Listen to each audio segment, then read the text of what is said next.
Today's episode is truly special and fun because this week the nerds welcome Danny Whitson, a renowned comic magician, to the show. Hold on, what does magic have to do with learning? Well, who better to learn how to read an audience, capture their attention, and keep them engaged than someone who performs tricks for people who are simply walking down the street. Danny shares a lot of fun and amazing stories of the shows he's performed and the tricks he uses to keep people involved. We had a blast talking with Danny, and trust me, there's a lot of great stuff you can learn in this episode. So let's get started. They are the fabulous learning nerds. Cause if you're tired of the old ways of getting it done, you've got the fabulous learning nerds. Scott, Dan, and Abby are making it fun. The best ideas that you've ever heard. So everybody spread the word. They're gonna keep your wheels turning. The fabulous learning nerds. Fabulous learning nerds. Oh yeah! Hey everybody, welcome to another fantastic episode of your Fabulous Learning Nerds. I'm Scott Shooter, your host, and with us this week, you love her, Abby Dawson, everybody.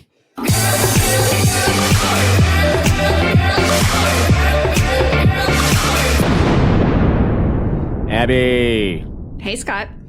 You thought I was going to call you Dan, didn't you? Maybe. So, the interesting thing is I doubt that you're fair to Midland. Are you fair to Midland this week? I'm not sure. Can I say it? Can it be my week to be fair to Midland? You can. So how are you doing, Abby? Fair to Midland. Fair to Midland. Take that, Dan. It's a special moment. Yeah, everybody's sorry. Missing. Yeah, I know. Sorry to tell you, but Dan Coonrod is not with us today. He is entertaining guests. He would rather be with us. I know, because I would not want to be entertaining guests this week for sure. Are you a guest person? Do you like to do parties, Abby? Are you like the party person in your house? I wouldn't say parties. I'm one of 5 kids, so I do like having people around, much to the chagrin of my husband, who does not like having people around, but he's a good sport about it. But yeah, I like a full house. I don't like a lot of people in my house. Like, you can come on over for sure. And if you can handle the 6 dogs that are in my house, for sure. Like, you can deal with that. But I don't like a lot of people in my house. And it stresses my wife out. She gets totally stressed out. Like, the day before we have people in our house, it's like, oh my God. Like, it's got to be immaculate. Honey, your house is clean. No, it's not. Look at this. Oh my gosh. At any rate, hey, speaking of way more entertaining things, folks, we do have a very special guest. I'm so excited about our special guest here with us today. Danny Whitson is in the house, and he's going to talk to us about what he's learned being a professional magician and how that applies to what we do in the room. And I'm so excited, and we're going to learn more about Danny in our little segment that we call What's Your Deal? Hey, man. What's your deal? Danny! What's happening, Scott? What's your deal, man? What's my deal? Well, I am a professional stand-up comedy magician. So I always add that in there as well, which, I think helps reading the room even more, as you had mentioned. But yeah, I've been performing for, close to 20 years now. And I travel all over regional and, before COVID, it was, all over the country. But, back to regional, getting things back and going, performing shows. So you spent a lot of time in Florida the last year, I would imagine, because there was no COVID in Florida. Yeah. That I know, because I am in Florida. None. You would be surprised there's little small towns sprinkled all over the Southeast where COVID just didn't ever really happen. Never. I tell people I actually do a bit in my show now based off that experience. So it just blows my mind at the different places where you go, how things are. Talk to us a little bit about, at some point in time, you learned some magic tricks, probably to pick up women, because that's what I would want to do. But anyway, tell us how you learned magic and then made a conscious decision that, yeah, this is kind of how I want to make my living. Well, the strange thing with me, like most magicians always have a story to where they received like a magic kit when they were a small child, and they caught what we call the magic bug. Well, that didn't happen to me. I was what you would call a late bloomer. So I was probably in my early 20s, like 20, 21 years old. Walked into a magic shop. That's what we used to have back in the 90s. They were brick and mortar magic shops, kids. This is before the interwebs existed. So, but anyways, I walked to a magic shop, and a magician by the name of Tricky Nicky, I always give him a shout out. He pulled my pants off, and I was just like, wow, my mind is blown. And I've got to learn how to do this. So I literally came back, bought everything I could, and I just got obsessed. Which what I want to say, if you learn anything, or practice anything, to be great at anything, you have to be obsessed with it. And, practice doesn't feel like practice when you're obsessed with something. That's where it kind of began. And so I spent probably about a good solid, 4 or 5 years just learning sleight of hand, learning everything I could about magic. And then eventually I got brave enough to start performing magic. And a lot of magicians will start out, they will find a restaurant to see if they could work for a little bit, to work restaurants to show people magic. I did that a little bit. Definitely is not the funnest thing to do because for me it wasn't. Now there's some guys that make their living full time doing that, but to me, you have to go up to people, total strangers. Hey, would you like to see a magic trick while you're waiting on your food? And they're like, no, get out of here, idiot. That happens. But then eventually I got into street performing, busking. And that is, there's a saying in magic, especially in the busking world, that if you can work the streets, you can work anywhere. So, and kind of break down busking for you real quick. You see in a lot of large cities, you see a lot of street performers, jugglers, musicians, a lot of people. Well, the thing with doing a quick magic act on the streets is you have to get total strangers to stop, pay attention, and then pay you at the end. So you have to be very engaging with the audience. It teaches you that you have to be very engaging, hold an audience, keep them there. And so after doing that a few years, then I decided, comedy caught my ear, and I moved into the local comedy club in Knoxville, Tennessee at the time, and learned stand-up comedy and became a house MC of the club. And then after that, figured out a way to combine the two, magic and comedy, which, by the way, I will say this too also, Scott and Abby, making magic and comedy work. A lot of people think that, it goes hand in hand.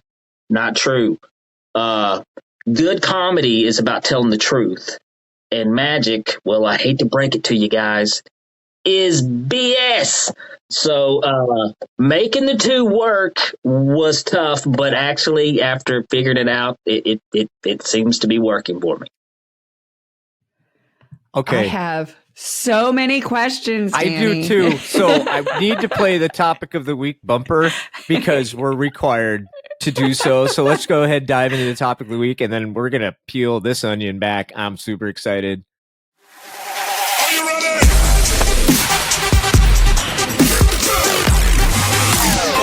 All right. Learning lessons in magic is topic of the week. Abby, go first. Just go. Oh my gosh, where do I start? So my first big question, I think, would be, as you progressed through all these, there's got to be a difference between doing magic for a couple of people on the street versus a room of people. How did you prepare? And then how did you know that your preparation was working? The lovely thing about magic, okay, is, once you get confident with sleight of hand and well, I mean, you don't really truly build your confidence till you perform in front of an audience, because most of the time you're standing in front of a mirror doing this move over and over, praying that no one will ever see it. But the good thing about in the magic community, this is something that I have to praise a lot, is there's a lot of help. So with me, I knew I had this hunger to perform. I wanted to perform for people. I was terrified. This is something else. Like, people who know me today would have no clue that I was ever be terrified to stand in front of an audience and say or do anything. But a big help for me was he's a well-known magician, street performer now. His name is Cosmo.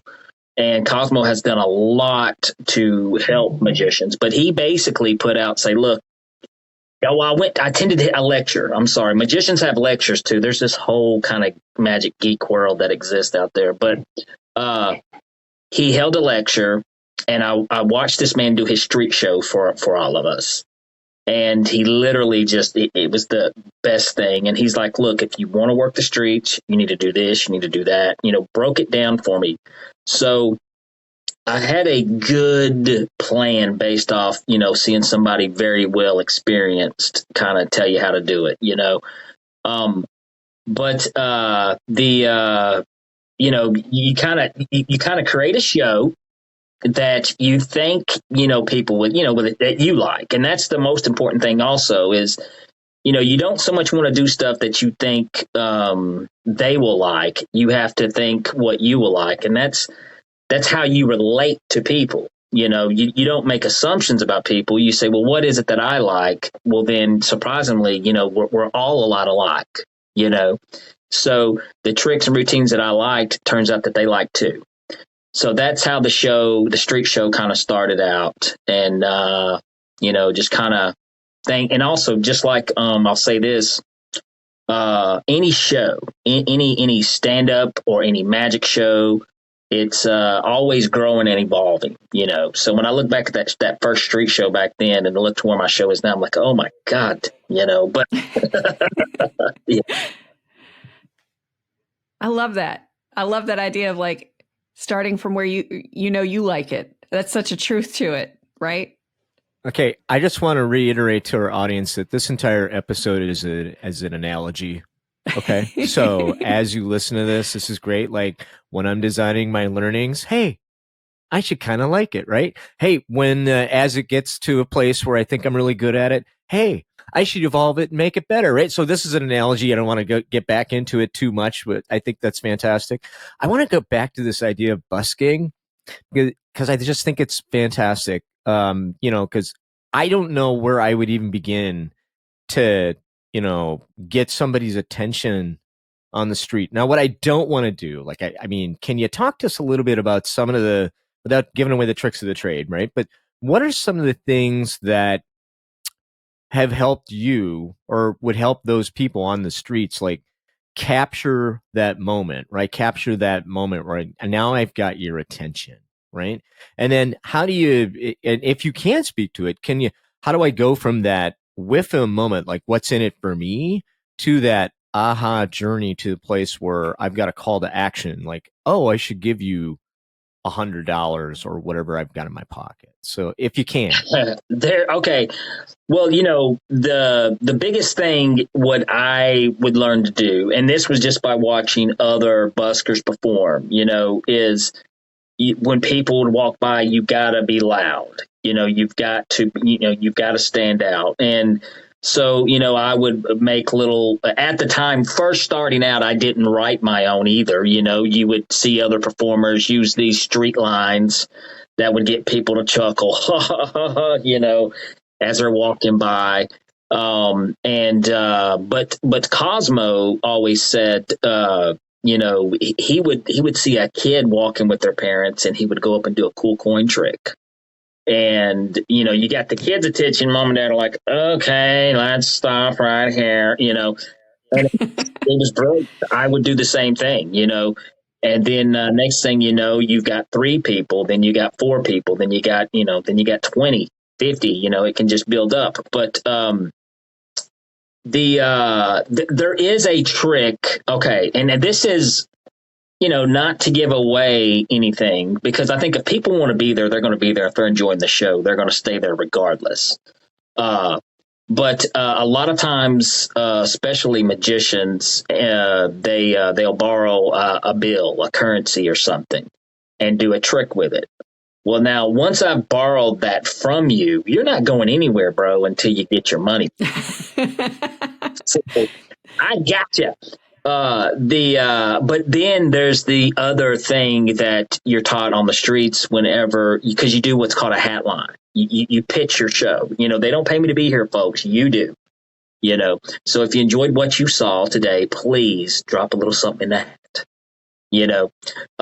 Well, I would always give that line as I would be revealing their signed bill to an impossible location to the audience. And the guy's up there, he's looking at his money, everyone's mind's blown. I do that pitch line. And now this guy's got a choice. He can either pay me or he can look like a douche in front of all these people and stick the money back in his pocket. But I mean, so that's just the name of the game, Now, even to this day, I close my show with something very similar to that, but I'm not working for tips as I was back then, so it doesn't matter. But even to this day, sometimes people say, you can have this, so it's, but yeah, it's kind of like a structure. Yeah, I think momentum is so important, and recognizing when you have it. What do you do when you see it kind of slip away though? And I'll be real honest with you, Scott kind of bullied me into telling you, but I'm not a huge fan of magic. I'm one of your people on the street who's going to cross their arms and be like, I don't know, I don't like feeling tricked. But so what do you do with me when I'm out on the street? Well, some people hate magic. I showed a guy a card trick one time and he tried to fight me. Now, oh gosh, I probably should have let him voice first, but he was just, that. By the way, I really wasn't showing a guy a card trick in the urinals, guys. By the way, that's a joke. That's a joke. Anyways, okay, now. So that wasn't you I saw the other day. That wasn't you. Me, Scott. Yes. Okay. All right. Luckily, Abby, these days, if you're coming to see my show, it's not because you hate magic. You know what I mean? So I don't deal with a lot of people like that. Now, when you do corporate shows, you do run into people, because corporate shows are never fun. Okay. They're usually work. People have to be there. Ted's sitting next to the HR manager, so he doesn't want to get too loose. You know what I mean? So, it's one of those kind of shows. And then you do get people who just don't like magic. There's people who do not like to be fooled. And this is what it's not about, by the way. It's nothing against your intellect or how smart you are or anything. My goal is, when I run into those people, is I want them to have fun. Because my show I want to entertain you. I don't want to fool you. You're going to laugh. You're going to, my goal is to crack the shell, loosen up. Life isn't so serious as what you think it is. Seriously, really, it's not. I'll tell you guys a quick story real quick. A corporate gig. This was probably years ago, but it was from some liquor company. I get there, and they wanted me to do strolling magic before the show. So I'm walking around 15 minutes while people have their conversations. Excuse me, would you like to see a trick? And I'm doing magic. And none of these people really dug magic. There was this one dude, he was you're not going to steal my wallet, are you? And I'm like, oh, be fun, kids. And one girl even told me right off the bat, she goes, sorry, I hate magic. And I'm like, man, this show is going to be so fun. I'm going to enjoy this hour, But anyways, I got up there and I did the show. It turned out to be a great show. And that girl in particular, no, I never called on her, not one time, But afterwards, she came up to me and she goes, normally I don't like magic, but you were funny. I loved you. So, and that was a great compliment. So my main thing is for you, Abby, is, loosen up.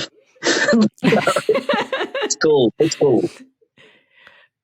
Wow. I think there's so many nuggets that we can pull out of that from a learning perspective, having presence, right? So presence is really important. So whenever I coach facilitators, you've got to have presence. People got to know who you are. People walk into your room, hey, and you got to be loud. You got to gain people's attention.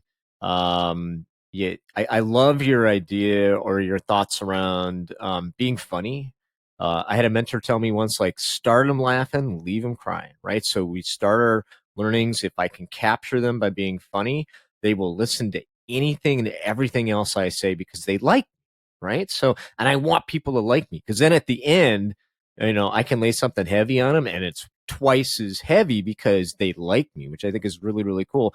Talk to me a little bit about, or talk to us a little bit about this idea of, okay, so you're going along and all of a sudden that engagement that we build, that presence we build, you can maybe feel your audience not necessarily connecting. Has that ever happened to you? Maybe I doubt it because you're so awesome. But what do you do in that case? What are some tips or tricks that you would do when you begin to feel people are kind of losing it or falling asleep or going to Instagram and whatever they're doing? Okay, well, first of all, my show, luckily, the kind of entertainer I am, it's going to be very difficult to fall asleep or look away because I am in your face. When I come in there, I like to take charge and control of the room as fast as I can. It's almost like when you go to prison, you knock the biggest guy out in the room. You know what I mean? So that's kind of how my show starts off right off the bat. Now I do that on purposely too, but I'm a high energy, performer, and it may come, and I may be like that also to kind of break it down. Like, I'm not a real tall guy, I'm like 5'6" on a great day, So, I mean, I think, cause I'm loud, and so, I don't want to be overlooked. Maybe that's it. I don't know, but that's kind of how my show starts off. But I will say this. Sometimes, and this is the corporate shows. This is absolutely the corporate shows. You will go in, and even though my show is loud in your face, that you will still have people who are real reserved. There was a show I did just a few weeks ago, and this is one way how I pick volunteers. It's going to sound nuts, by the way, and I don't want to tip anything too much off, but I throw a hammer at you in the front row. Tell me if you're going to be looking at your phone there, Scott, okay? But this is what I literally throw a hammer, and now granted, it's not a real hammer, but it's enough to get you to pee your pants. So everybody usually wakes up, gets a laugh. We get them up on stage. We have a great time. One girl threw this hammer at, and I'm like, okay, get up here. Come on up. She's like, no, I'm sitting in the front row of a magic show, but no. So then you kind of have to move to someone else. No, one guy wouldn't tell me his name. No, it was just so in my head, I'm thinking this is totally going to be work. And in what I do, most shows are fun, but some shows are work. So you have to do the show that's in front of you, not the show that's in your head. You get what I'm saying? So I was like, okay, well, we're going to do it this way. And it does happen from time to time, and you just have to work with what you got, because I think I don't want to ramble too much here because I can go on forever on this, Scott, but sometimes performers, when they're first starting out, they get angry at the audience if the audience doesn't like them. And it's not the audience's fault. It's because they suck. Okay. And everybody usually sucks when they first start out doing something. Normally that's how it works. But when you've been doing this for a long time, 90% of the time it is the audience, and you have to figure out a way to work that audience. It may be a work crap show all night long because you're performing in front of a bunch of corpse, but you have to make the best of it and do the best you can with it. And it's what's even surprisingly, after that show, the whole night was work. Oh my gosh, these people were so boring. Bless their heart. It was so much work. And then afterwards, the lady's like, "You were so good. We loved you." People coming up, and then you're like, "Really? Wow, I had no clue." But anyways, I hope that answers it somewhat, man. I'm trying not to jump everywhere. No, I think it's great. I love do the show in front of you, not the one in your head. And I I can't tell wrote you it from down. I know it's so great. How many times as facilitators we're going to do the training the way we want and it's just not working, and you got to stop. You've got to stop and do the training that's in front of you, not the one that you prepared for. And that may be, okay, everybody, you don't have this luxury. We're going to take a break while I figure this out, right? You can't do that. I can. All right, we're going to take a 15-minute break and I'm going to figure this out. And when you come back, it's going to be better, right? If you're all sleeping because of whatever, you know, I partied, we're in Vegas. Okay, great. We're going to take 10. We come back. I got to do something different. So, yeah, Abby, you were going to say? I was also, it's such a powerful message too. Danny, I imagine you got into this because you're passionate about it and love it, but it's still work at times. And I think that's an important lesson to remember, that just because it's something you are passionately in love with doesn't mean you're not going to have to work at it. You know, I'll say this, and just to throw this out here, a lot of people don't think about this, especially when you book entertainment. They think, wow, we're paying him that much for an hour of work. Must be nice just to work an hour. There's so much more work that I do that people have no clue or see. Friday night, okay, just to throw this out here, this is my life, okay? And luckily I have an amazing wife who comes with me on all my shows, which she's the greatest. But I got booked to do a bachelor party, private bachelor party, which is funny enough. All right, a magician at a bachelor party, but hey, it's becoming a thing. Okay.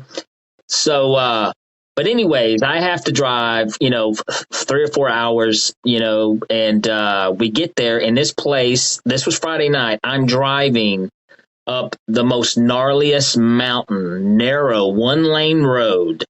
Okay. And it's pitch black. You can't see anything, and it's terrifying. You're about to have an anxiety attack. It literally took me 20 minutes to get up to the top of this thing, and it was only 4 miles. That's how gnarly this road was, which just goes to show you, if you pay me enough, I'll do anything, folks. But there's little things like that, that come. It's a job. It's just like a job when it comes to those things. I tell people I get paid to travel, not to perform, So talk to us a little bit about, like, what are some of the standard things that you do to kind of, without talking about tricks, so to speak, but to upset the apple cart? You know what I'm saying? So I think some of the things that I find really important from an engagement perspective is I just want to really kind of catch people off guard.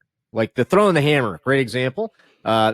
Never done that. I love that idea. I will go not use a real hammer, by the way. I think they think that's cool. But other examples where you can just go ahead and, like, either verbally or not verbally, really, really get people back into what you're doing by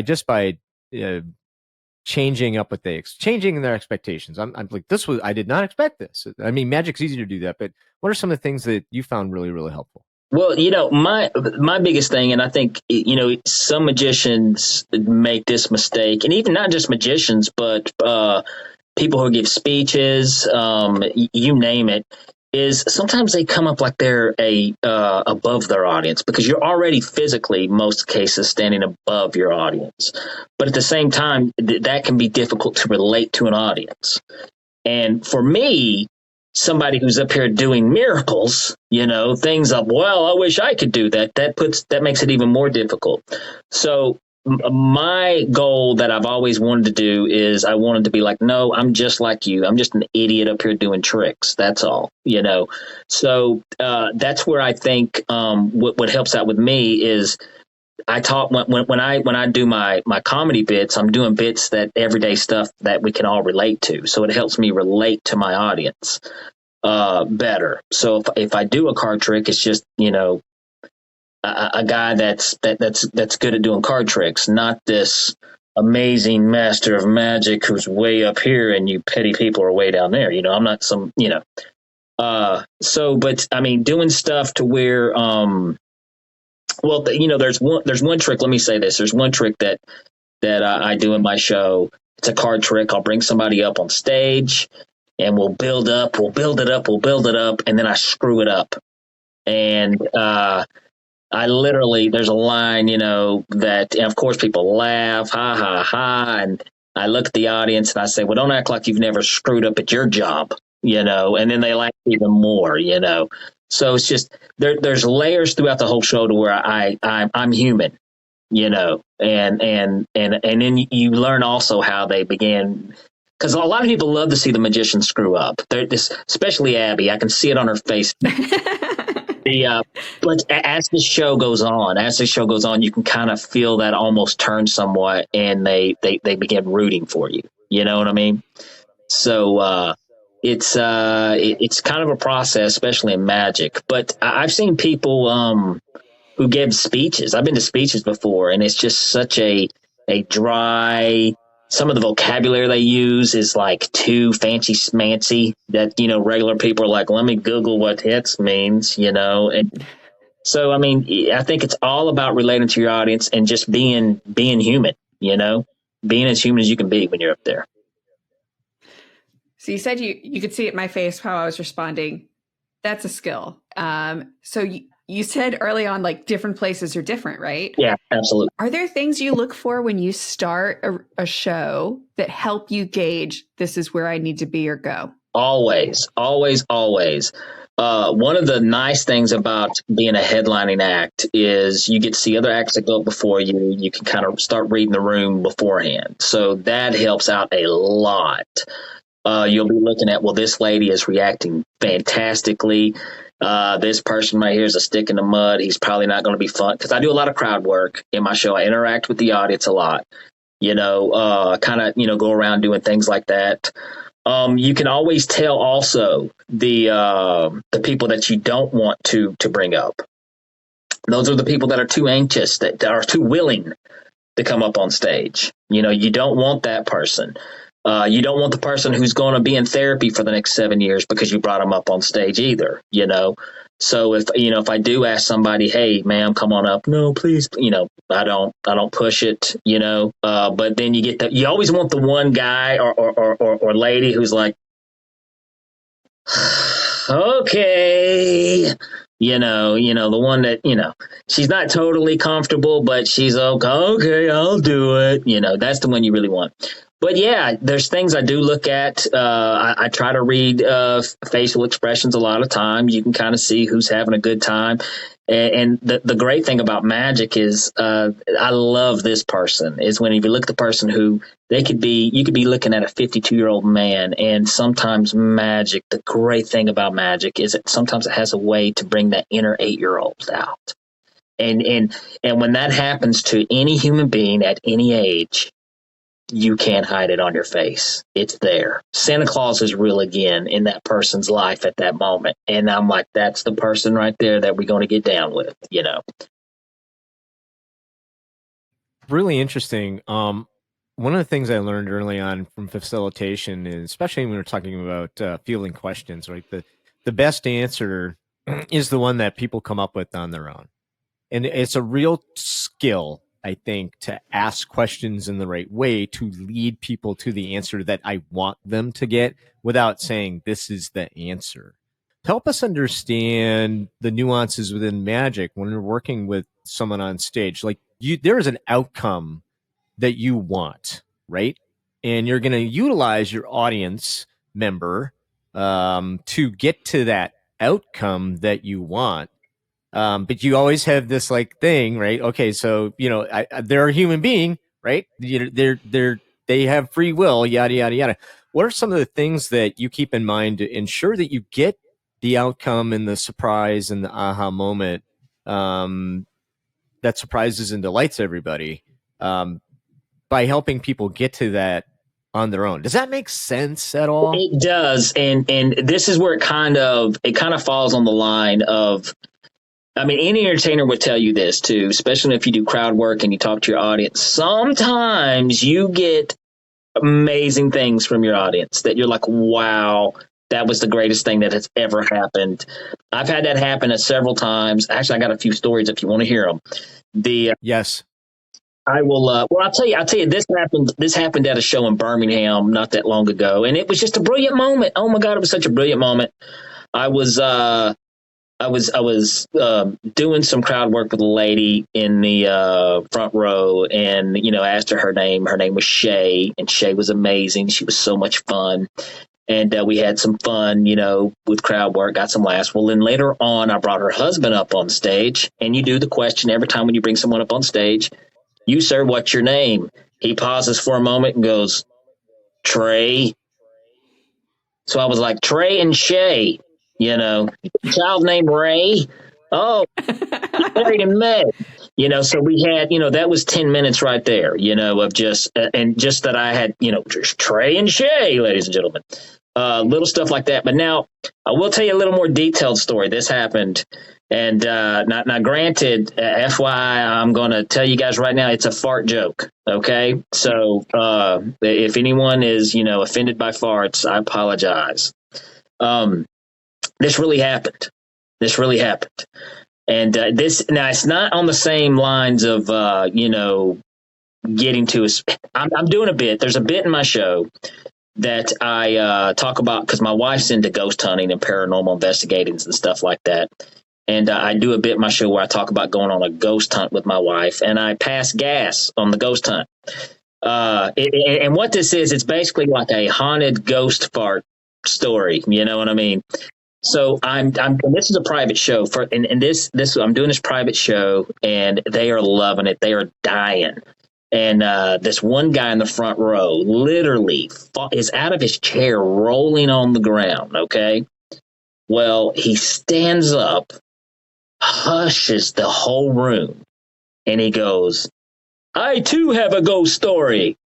And then this part you've ever heard in your entire life, bro. I mean, it was, and I was like, wow, that has never happened. I just got heckled by this guy's butt, and I was just like, this was insane. But now it was I'm going to tell that story the rest of my life now. So, and it just made the show, and as weird as it is, a guy, passing gas made the show even better. But I mean, like, how engaged does a person have to be to decide, I'm going to get up here and fart in front of the whole room? Like, you've won them over at that point, right? Is there a better measure? I don't know. Well, if they had tacos before, might be really easy. What I'm saying, that'd be my experience. Like, I got to fart anyway with that. It was insane, man. It was absolutely insane. But there's been several cases though, where I bring people on stage and they'll say something, and it's just, it has helped build that routine in that moment even better, So, and you just kind of, you work with it when it comes your way. It's like a gift. It's like real magic, if you ask me. Wow. This is great. We could talk to you forever. I know Abby's got a hard stop, so I want to be respectful of her hard stop. As we start to wrap things up and you think about things that you maybe wanted to talk about, is there anything that you wanted to share with our audience when it comes to what you do that you didn't have a chance to until now? Why don't you go ahead and share that with us? That'd be great. I tell you what, if anybody's out there and you're interested in getting entertainment, whether it be magic, comedy, there's so much out there, resources these days for the learning process. The biggest thing, though, I do want to stress, okay, and this is the scariest thing, is don't just sit in your room and don't be a YouTube. Nothing against YouTube, nothing against those things, but you need to get out in front of people as much as possible. So, and that's where you build confidence, and you learn more and more. Every show you ever do, you learn more and more. And a lot of people, think, well, I've always wanted to do that. Well, you can do it. You just have to go do it. That's great advice. Yeah, for anybody out there, that's fantastic. We appreciate you coming, Danny Whitson, everybody. Danny, could you do us a favor and share with our audience how they can get more of you? Absolutely. You can go to my website at DannyWhitsonMagic.com. I've got all my upcoming public shows to where you can see me. Like I said, I travel. Right now I'm traveling regionally. So if you're around the surrounding southeastern states, you can definitely come see a show. Also, I do private shows, and you can contact me there on the website. And on social media, you can find me on Instagram at Super Magic Boy on Instagram. And I'm also on Facebook at Danny Whitson Magic and Comedy. Oh, and also, can I give one more quick little plug I want to say? this probably late spring, I want to say around April or May, late April or May, I am going to be in a movie that will be streaming on Amazon Prime. It's called WJHC AM. Yeah, it's a radio station. So WJHC AM. It's a comedy horror movie. You definitely want to check it out because it is hilarious. And I play the part of Pastor Sparks, who is obsessed with 1990s video games. So, Scott, are you going to be watching that? I feel like you're going to be watching that. Yeah, I have. I'm a horror guy. Comedy horror is awesome. That's fantastic. I can't wait to see it. Pastor Sparks. yes. That'll be great. Fantastic. Thank you very much, Danny. We really appreciate your time. Thank you for having me. This was awesome. Abby, Yeah, Scott. could you go ahead and do us a favor and tell our audience how they could converse with us?